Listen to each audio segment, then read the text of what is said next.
बच्चों, आज आपके सामने में हिंदी माध्यम के बच्चों के लिए हिंदी मीडियम में बेहतरीन सा टॉपिक मैं आज लेके आया हूं, जिसका नाम है सार्थक अंक। इंग्लिश में बोलते हैं सिग्निफिकेंट फिगर, इंग्लिश में इसको बोलते हैं सिग्निफिकेंट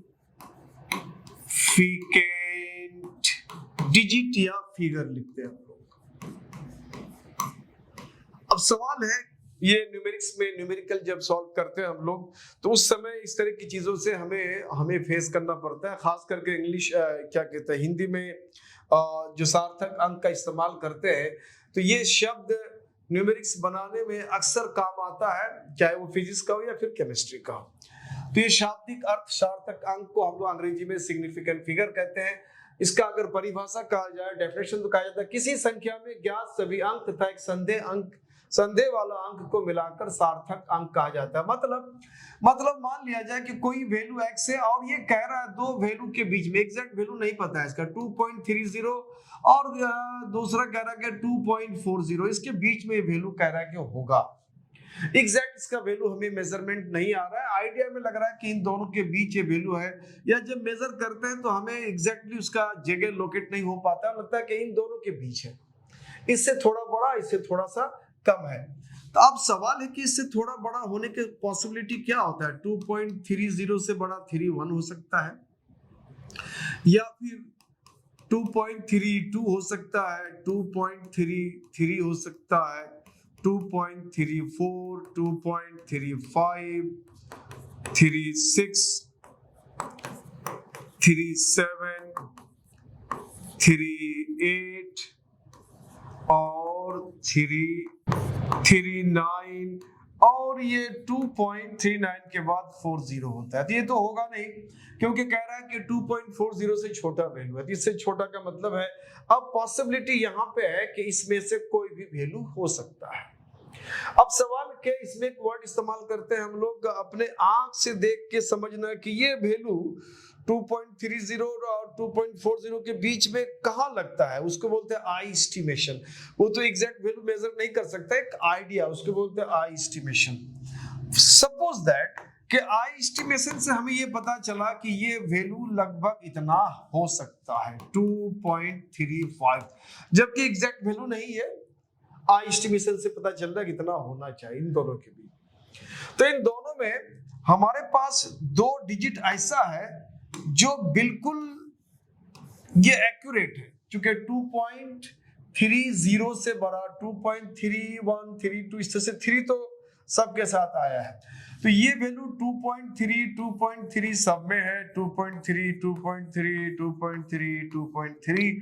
अब ये जो डाउटफुल डिजिट है 1 से लेके 9 तक, तो ये डाउटफुल डिजिट हमने ले लिया, इसको बोलते हैं डाउटफुल डिजिट। डाउटफुल डिजिट है ये एक, और ये 2 डिजिट जो है हमारा ये एक्यूरेट डिजिट है, ये एक्यूरेट है। एक्यूरेट का मतलब है ये सही है, और इसमें संदेह वाला, ये संदेह शक है, इसमें शक है, और ये सही वैल्यू है, ये तो वैल्यू आएगा ही। तो कह रहा है कि हमारे पास जो ज्ञात वैल्यू है 2.3, जो हम जानते कि ये होगा ही, और उसके साथ एक संदेह वाला डिजिट 5, ये मिला करके इसका वैल्यू 2.35 हो गया। अब यहाँ डिजिट कितना हो गया, 1, 2, 3, तो यहाँ बोलेंगे इस मेजरमेंट का जो सार्थक अंक है, सार्थक अंक वो 3 डिजिट का है, यानी 3 डिजिट है इसमें सार्थक अंक। तो ये हुआ सार्थक अंक का परिभाषा। अब इस सार्थक अंक को हम लोग लोकेट करने के लिए, जानने के लिए कुछ इसमें रूल्स यूज करते हैं हम लोग फिजिक्स में। तो वो रूल्स क्या है, तो उस रूल्स को हम लोग देखते हैं क्या क्या रूल है। कुछ नियम है, तो यहाँ लिख देते हैं हम लोग सार्थक अंक के नियम, सार्थक अंक के नियम। क्या नियम है इसमें देखते हैं हम लोग। तो इस नियम के अंतर्गत पहला जो नियम है, रूल है, कह रहा है जितना भी कोई भी मेजरमेंट का जितना भी नॉन जीरो डिजिट होगा उसको हम लोग सार्थक अंक कहेंगे। तो यहाँ लिखेंगे सभी अशून्य अंक सार्थक अंक है। जैसे एग्जाम्पल में जैसे 1 2 5 या 4 समथिंग या 0.5 कर दिया, तो ये सभी नॉन जीरो डिजिट है, यानी कोई भी जीरो नहीं, असंख्य है। तो इसमें सार्थक अंक की संख्या हो गया इसमें 4 अंक है इसमें। उसी तरह से मान लिया जाए कुछ भी अंक ले लेते हैं हम लोग जो शून्य नहीं है, चाहे वो डेसिमल के अंदर रहे, डेसिमल के बाहर रहे, कुछ भी रहे, डेसिमल से कोई लेना देना नहीं। हमें देखना है कि जितना अंक है ये अंक शून्य नहीं होना चाहिए। अगर शून्य नहीं है तो वो सार्थक अंक है। दूसरा रूल है कि अगर सार्थक अंक के, जिसको अशून्य अंक कहते हैं, उस अशून्य अंक के बाद अगर शून्य आता है तो उस शून्य को हम लोग सार्थक नहीं कहेंगे। जैसे मान लो 1 2 0 0 आ गया, तो ये जो 2 0 है ना, ये शून्य, ये सार्थक अंक नहीं है। इसमें सार्थक अंक यहाँ सिर्फ 2 ही है। तो इसमें सार्थक अंक की संख्या यहाँ पे सिर्फ 2 है। कौन कौन है? 1 और 2 है। उसी में और भी कुछ हम लोग ये कर लेते हैं।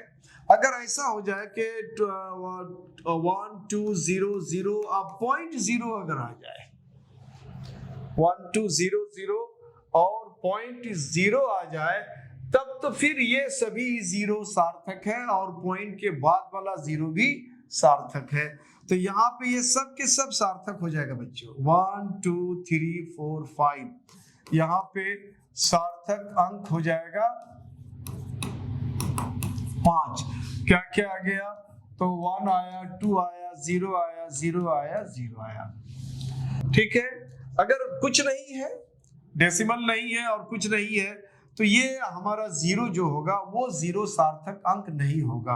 कभी कभी ऐसा होता है कि उसके साथ कुछ यूनिट लग जाता है। मान लो ऐसा दिया हुआ है और उसके साथ लिख दिया किलोग्राम, लिख दिया या मीटर लिख दिया कुछ, अगर यूनिट का इस्तेमाल कर लिया तो फिर ये जीरो सार्थक अंक हो जाएगा, सार्थक अंक हो जाएगा।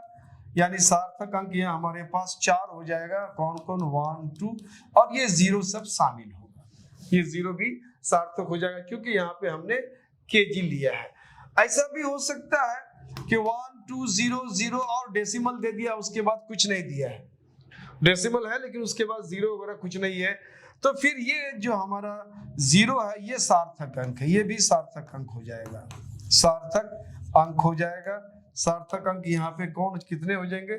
4 हो जाएंगे। यानी कौन कौन? 1 2 और ये 0 0, ये सारे अंक हमारे सार्थक अंक हो जाएंगे। तो ये हुआ। नेक्स्ट उसके बाद मान लिया 0.00053 डेसिमल है और डेसिमल के पहले अशून्य अंक नहीं है, सारे जीरो है। तो कहा जाता है यहां से लेकर यहाँ तक जितना जीरो है ये सार्थक नहीं है। यहाँ सिर्फ सार्थक अंक हमारे पास 2 होगा। यहाँ सार्थक अंक जो है वो 2 होगा और 2 कौन कौन है? तो यहाँ पे बोल देना है कि 5 और 3 है। खुदा ना खास्ता अगर यहाँ नॉन जीरो आ गया, जैसे आ गया मान लो एक 1.00053, तो उस समय ये जीरो सब घेरा जाएगा अगर नॉन जीरो डिजिट से, तो ये जीरो हमारा सार्थक अंक हो जाएगा। यहाँ सार्थक अंक हमारा हो जाएगा 1 2 3 4 5 6 हो जाएगा। कौन कौन है सार्थक है? तो यहाँ बोलेंगे 1 है, 0 है, 0 है, फिर 0 है, 5 है और 3 है। ये सारे अंक हमारे सार्थक अंक है। कोई जरूरी नहीं कि डेसिमल की बात हो। यहाँ पे 1 0 0 0 0 मान लो 4, ये जीरो नॉन जीरो से घिरा हुआ है, तो ये जीरो भी हमारा सार्थक अंक है, ये भी सार्थक अंक हो जाएगा। तो सार्थक अंक यहाँ पे हमारा हो जाएगा 5 और वो हो जाएगा 1 0 0 और 4, ये हो गया हमारे सार्थक अंक। ठीक है। तो सार्थक अंक की अगर बात करेंगे तो इतनी जानकारी काफी आपको सार्थक अंक को पहचानने के लिए, अब ज्यादा कुछ इसमें है नहीं। अब सार्थक अंक का जानकारी के बाद हम लोग यहाँ पे एक नया चीज करते हैं, पूर्णांकन। अक्सर हम लोग न्यूमेरिक्स में पूर्णांकन करते हैं, या फिर हम लोग बच्चे क्लास में अप टू 10 तक पूर्णांकन करने की बात है, जिसको अंग्रेजी में लोग राउंड ऑफ कहते हैं, उसको देखते हैं। राउंड ऑफ क्या है उसको देखते हैं। तो अगला टॉपिक हम आपको बताते हैं बच्चों, राउंड ऑफ, जिसको इंग्लिश में हम लोग पूर्णांकन, हिंदी में पूर्णांकन कहते हैं, इसको बोलते हैं राउंड ऑफ। राउंड ऑफ क्या है, जैसे कि बेसिकली हम लोग डेसिमल के बाद कुछ वैल्यू आने के बाद बोलते कि बहुत सारे वैल्यू आते रहेंगे, इतना ले लेते हैं, बाकी को छोड़ देते हैं। जैसे मान लिया जाए कोई वैल्यू आया 15.01231 आया, मान लो। अब नॉर्मली हम लोग क्या करते हैं, डेसिमल के बाद 2 डिजिट लेना ज्यादा पसंद करते हैं। तो अगर 2 डिजिट लेना पसंद करेंगे डेसिमल के बाद, तो यहाँ से बाकी सारा डिजिट हमें क्या करना होगा, डिलीट करना होगा। ये सारे डिजिट को हमें छोड़ना पड़ेगा। तो कहा जाता है कि इस तरह से जो इस वैल्यू को हम लोग लगभग 15.01 लेते हैं, तो इसको हम लोग राउंड ऑफ कहते हैं। यानी बाकी वैल्यू को हमने नहीं लिया, उसको इग्नोर कर दिया, या ज्यादा इंपॉर्टेंट नहीं समझा उसको इग्नोर कर दिया। तो इस तरह का जो ये प्रोसेस है, इसको हम लोग राउंड ऑफ कहते हैं। तो ये राउंड ऑफ करने का जो तरीका है कुछ इस तरह से, कुछ रूल्स है। पहला ये है कि जब हम राउंड ऑफ करते हैं, तो जो डिजिट जहां से, जिस डिजिट से हम उसको डिलीट करते हैं, वो डिजिट को हमें टारगेट करना पड़ेगा। जैसे मान लो 13.01354 है, हमने कहा कि हमें 2 डिजिट तक राउंड ऑफ करना है। तो या तो हमको 3B, 4B, 5B और 4B, ये तीनों डिजिट हमें डिलीट करना पड़ेगा। तो जहां से हमें राउंड ऑफ करना है, उसके जस्ट बाद वाला डिजिट हमें देखना है। उसके बाद क्या डिजिट है वो नहीं देखना है, जस्ट उसके बाद वाला डिजिट देखना है। उससे ही डिसाइड करना है कि राउंड ऑफ जो करेंगे हमें क्या करना पड़ेगा। तो कहा जाता है कि जो डिजिट हम डिलीट करते हैं या जहां से डिलीट करते हैं, वो डिजिट अगर लेस देन 5 है, 5 से कम है, तो राउंड ऑफ करने के बाद उसके जस्ट बिफोर वाले डिजिट में कोई चेंज नहीं होगा, वैल्यू ऐसा ही आएगा। तो यहाँ लिखेंगे यदि छोड़े जाने वाले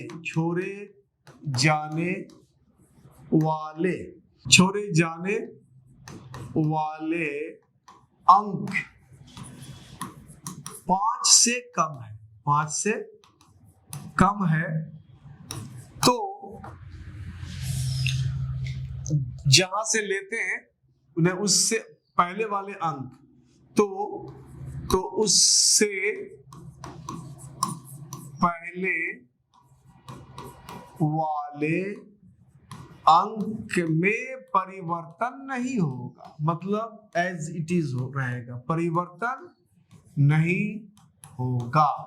मतलब क्या हुआ, जैसे एग्जांपल लिया 3.0135 समथिंग कुछ भी है, तो हमें राउंड ऑफ करना है डेसिमल के बाद 2 अंक तक, यहां तक लेना है।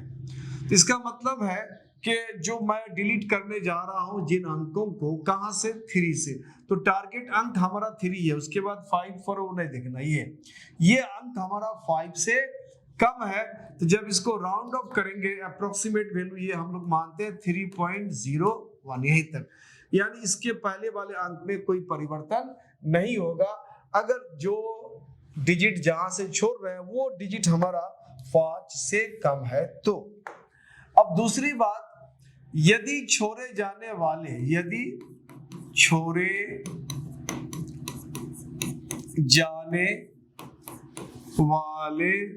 अंक 5 से अधिक है, तो पहले वाले अंक में एक जोड़ दिया जाता है।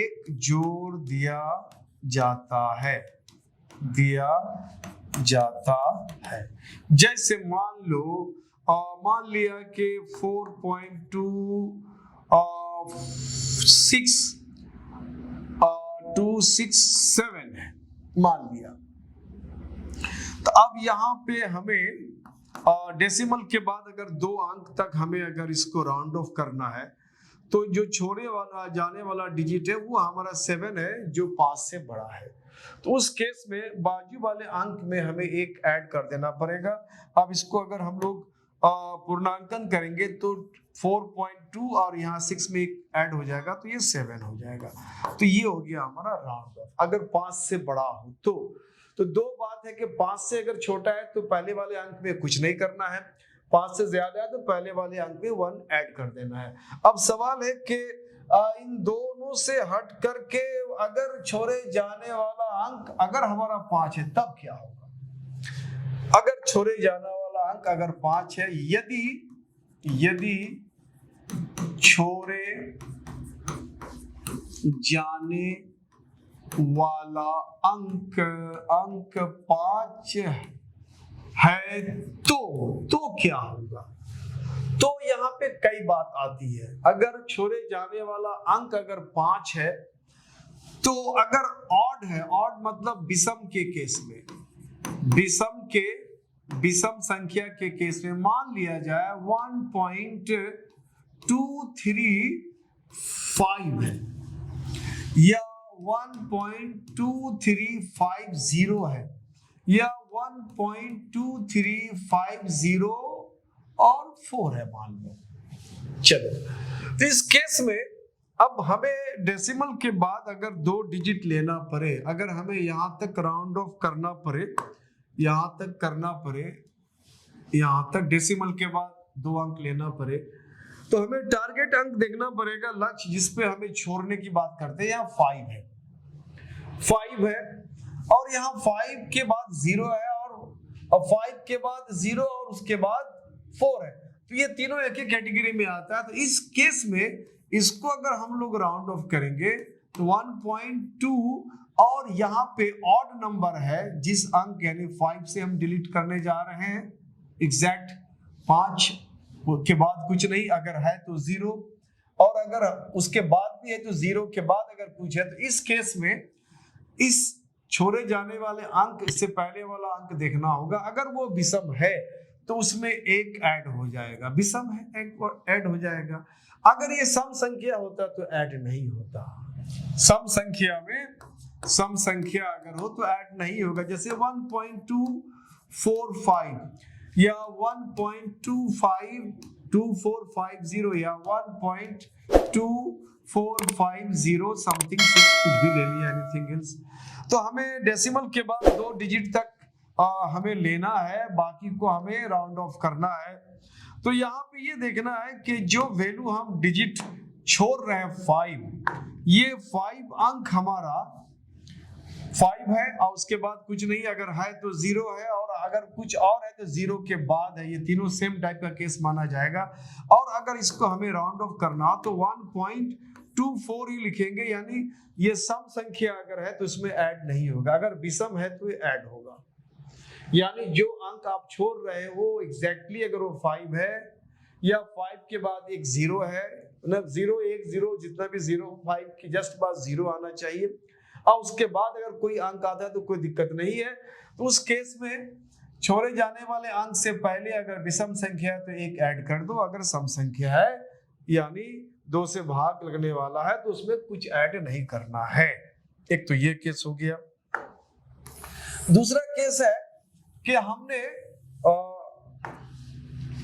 छोड़े जाने वाला अंक हमारा 5 है और 5 के बाद कुछ अशून्य अंक है। जैसे छोड़े जाने वाला अंक 5 है और उसके बाद अशून्य अंक है। मान लिया जाए, ये केस को मैं बता देता हूं, जैसे 1.2451 है या 1.235 कुछ है, 7 है, कुछ भी, एनीथिंग एल्स।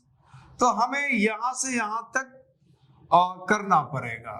तो अगर हमें इसको राउंड ऑफ करना है तो देखना पड़ेगा हमें जो छोड़ने जाने वाला अंक है वो हमारा यहाँ 5 से बाद में, ये भी 5 से है। तो अब ये देखना है अगर 5 एग्जैक्टली तो उसके बाद क्या है, नॉन जीरो है। तो नॉन जीरो है तो यहाँ पे एक ऐड हो जाएगा, यानी चाहे वो ऑड रहे या फिर इवन रहे जुड़ जाएगा। तो यहाँ भी एक ऐड हो जाएगा 1.2, ये हो जाएगा 4। अगर 5 के बाद यहाँ 0 हो जाता, उसके बाद कुछ होता तो यहाँ पे ऐड नहीं होता, सम में नहीं होता, विषम में ऐड होता। तो आपको पूर्णांकन करने का ये तरीका है। तो इन तरीकों से हम लोग इस किसी भी न्यूमेरिक्स को सॉल्व करते वक्त जब उसको राउंड ऑफ करना रहेगा, छोटा फिगर रखना होता है, तो इन बातों का हम लोग ख्याल रखते हैं। अब हम लोग देखेंगे बच्चों बीजगणितीय प्रक्रिया में पूर्णांकन, यानी जब हम लोग अलजेब्रिक कुछ ऑपरेशंस करते हैं, कुछ कैलकुलेशन वगैरह करते हैं, तो वहां पे पूर्णांकन का राउंड ऑफ का क्या प्रोसीजर होता है, कैसे उसका इस्तेमाल करते हैं। तो पहले हम लोग देखते हैं योग तथा घटाव में, यानी जोड़ तथा घटाव में हम लोग पूर्णांकन कैसे करते हैं। तो योग तथा घटाव में पूर्णांकन करने का तरीका ये बच्चों, मैं इसको प्रैक्टिकली बताता हूँ, ज्यादा याद रहेगा, आप लिखोगे याद रहे न रहे, लेकिन अब मैं जो बताऊंगा प्रैक्टिकली आपको याद रहेगा। तो आप इसको बच्चों देखो कैसे करना। मान लिया कि ये 1.21 प्लस है 2.024 मान लिया। अब हमें इसको ऐड करना है, मान लो।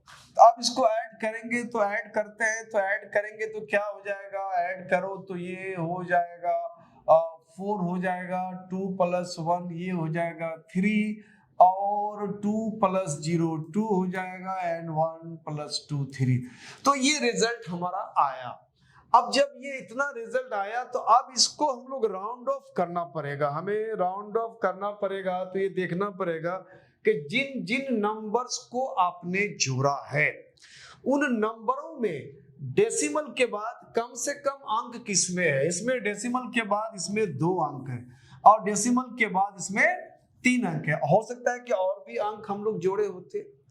तो जितने भी नंबर्स जोड़ोगे आप डेसिमल के बाद, नंबर ऑफ डिजिट्स जितना जिसमें कम होगा उसके हिसाब से फाइनल रिजल्ट का नंबर ऑफ डिजिट होगा। तो यहाँ पे डेसिमल के बाद 3 अंक है और डेसिमल के बाद 2 अंक है, यानी फाइनल रिजल्ट में हमारा जो है डेसिमल के बाद हमें 2 ही अंक रखना पड़ेगा। तो डेसिमल के बाद अगर हमको 2 अंक रखना पड़ेगा तो अब आ जाता है हमारा यहाँ राउंड ऑफ, यानी डेसिमल के बाद 2 अंक रखना है तो राउंड ऑफ करना, यानी ये डिजिट हमें डिलीट करना पड़ेगा। तो ये लिखेंगे 3.23। क्योंकि ये जो अंक है छोड़े जाने वाला अंक ये लेस देन 5 है, 5 से अगर कम है तो कुछ नहीं करना है, यहाँ पे बाजू वाले में कुछ नहीं जोड़ना है। तो ये हमारा योग में हो गया। और सेम प्रोसेस आपको घटाव में करना है। 2 नंबर्स को आप घटा के देख लो, घटाने के बाद जो वैल्यू आएगा उसमें देखना है उसको राउंड ऑफ की दरकार है कि नहीं। तो देखना है कि जिन जिन नंबरों को आपने घटाने का काम करा उनमें से किस में डेसिमल के बाद कम से कम अंक है।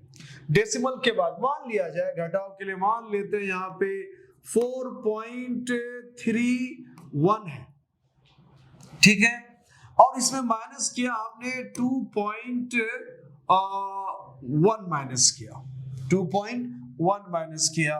तो अब इसको हम लोग माइनस करके देखते हैं। तो ये हो जाएगा 1 3 - 1 2, और ये हो जाएगा 4 - 2, यहाँ पे 2 इतना आया। अब हमें ये देखना है कि डेसिमल के बाद अंक कम किस में है। जैसे डेसिमल के बाद यहाँ पे 2 अंक है बच्चों, और डेसिमल के बाद यहाँ पे हमें 1 अंक है। तो फाइनल रिजल्ट में डेसिमल के बाद हमें 1 ही अंक रखना पड़ेगा। तो यानी ये 2.2 ये डिजिट हमें छोड़ना पड़ेगा, राउंड ऑफ करना पड़ेगा, ठीक है। तो ये प्रोसीजर है आपको राउंड ऑफ करने का। बाकी राउंड ऑफ करने का जो प्रोसीजर वो तो पता है कि 5 से कम है तो पहले वाले डिजिट में कुछ नहीं करना है। अगर एग्जैक्टली 5 से बड़ा है तो पहले वाले डिजिट में 1 ऐड कर देना, चाहे वो ऑड हो या इवन हो। एग्जैक्टली 5 है, 5 के बाद कुछ नहीं है, अगर है तो 0 के बाद है या 0 है, उस समय हम 1 ऐड तब करेंगे जब ये ऑड यानी विषम संख्या होगा। अगर सम संख्या है तो कुछ नहीं करना है। तो ये योग तथा घटाव में पूर्णांकन का यूज है बच्चों हमारा। अब आता है गुणा तथा भाग में। गुणा तथा भाग में थोड़ा सा अलग प्रोसेस है। इसमें अलग प्रोसेस क्या है, तो इसमें मिनिमम यानी कम से कम सार्थक अंक देखना पड़ता है। जिन जिन नंबर्स को आप मल्टीप्लाई कर रहे हो उन नंबर में कम सार्थक अंक वाला क्या कितना है, उसी के हिसाब से फाइनल रिजल्ट का आपको सार्थक अंक देना है। मान लिया जाए 2.21 है और इसको मल्टीप्लाई किया हमने 2 के साथ, तो ये हो जाएगा 2 1 जा 2, 2 2 जा 4 और 2 2 जा 4। तो ये हो गया 4.42। तो अब यहाँ फाइनल रिजल्ट का डिसीजन हमें डेसिमल से नहीं करना है, यहाँ देखना है कि सार्थक अंक के इन नंबर में सबसे कम किसका है। इसका सार्थक अंक एक ही है और इसका सार्थक अंक यानी तीनों सार्थक अंक है। तो फाइनल रिजल्ट में जो हमारा वैल्यू आएगा उसमें सार्थक अंक हमें एक होना चाहिए। अब सार्थक अंक एक लाने के लिए तो अब हमें राउंड ऑफ करना पड़ेगा, तो ऑब्वियसली एक अंक चाहिए यानी सिर्फ इतना ही चाहिए। ये दो वैल्यू हमें राउंड ऑफ करना है, तो हमें देखना है कि यहाँ से हम इसको छोड़ने की बात कर रहे हैं, तो ये वैल्यू हमारा क्या है, लेस देन 5 है। तो यहाँ कुछ नहीं करना है, आप इसको डिलीट कर दो, सीधे यहाँ 4 लिख दो। तो ये आपका प्रक्रिया में पूर्णांकन के साथ आ गया। अब चलो ये तो हुआ मल्टीप्लाई, है ना। अगर डिवाइड की बात करते हैं, मान लिया जाए कि ये 205 है और इसको हमने 5 से डिवाइड कर दिया, तो बच्चों ये कितना हो जाएगा, तो ये फाइनली हो जाएगा कितना हो जाएगा 541, ठीक है। मल्टीप्लाई करके देख लो, 5 1 जा 5 एंड 5 4 जा 20, कितना आ गया 41। तो हमें अब ये देखना है कि ये जो मेरा फाइनल रिजल्ट है, तो इस फाइनल रिजल्ट में जिनको हमने ऑपरेट करा न्यूमरेटर डिनोमिनेटर, इनमें से किसका सार्थक अंक कम है। तो अगर सार्थक अंक की बात करोगे बच्चों, तो इसका सार्थक अंक तो एक ही है और इसका सार्थक अंक यहाँ पे 3 है। तो फाइनल रिजल्ट का सार्थक अंक हमारा 1 होना चाहिए। कितना होना चाहिए, 1। तो हम लोग इसको क्या करेंगे, इसको 40 कर देते हैं, राउंड ऑफ कर देते हैं। इस 1 को डिलीट करेंगे, बाजू वाले में कुछ नहीं जोड़ना पड़ेगा, तो हमने इसको राउंड ऑफ कर दिया यानी 40। अब ये 40 की बात करेंगे तो जो राउंड ऑफ की बात है, राउंड ऑफ का जो रूल्स है, उस रूल के हिसाब से जब हमने राउंड ऑफ कर दिया, तो अब इसका हमें देखना पड़ेगा सार्थक अंक। सार्थक अंक क्या है, यानी जो नॉन जीरो डिजिट के बाद जीरो जितना भी आ जाएगा वो जीरो हमारा सार्थक अंक में शामिल नहीं होता है, तो ये जीरो सार्थक अंक में नहीं आएगा। इसका मतलब है यहाँ पे सार्थक अंक सिर्फ हमारा 1 आ गया। तो ये बीजगणितीय प्रक्रिया में पूर्णांकन का कैसा प्रयोग करते हैं, बहुत सिंपल चीज था, छोटा सा चीज था, आप इसको आसानी से कर सकते हो। आगे जब भी न्यूमेरिक्स वगैरह बनेगा तो इन सब का हम लोग यूज करेंगे, कोई टफ नहीं है, बहुत ज्यादा हमने इसको घुमाने की कोशिश नहीं किया, बिल्कुल सरल भाषाएं बता दिया। बाकी आप खुद प्रैक्टिस करो, आपकी बुक्स में बहुत सारा दिया हुआ इस तरह का, कुछ देखो, उसको देखने की उसमें करने की कोशिश करो, खुद अपने आप में डेवलप करो। तो इस तरह से आप हमारे साथ बने रहें। अगला क्लास फिर मैं आपके लिए लेके आऊंगा, वो होगा एरर्स ऑफ मेजरमेंट यानी मापन में त्रुटि।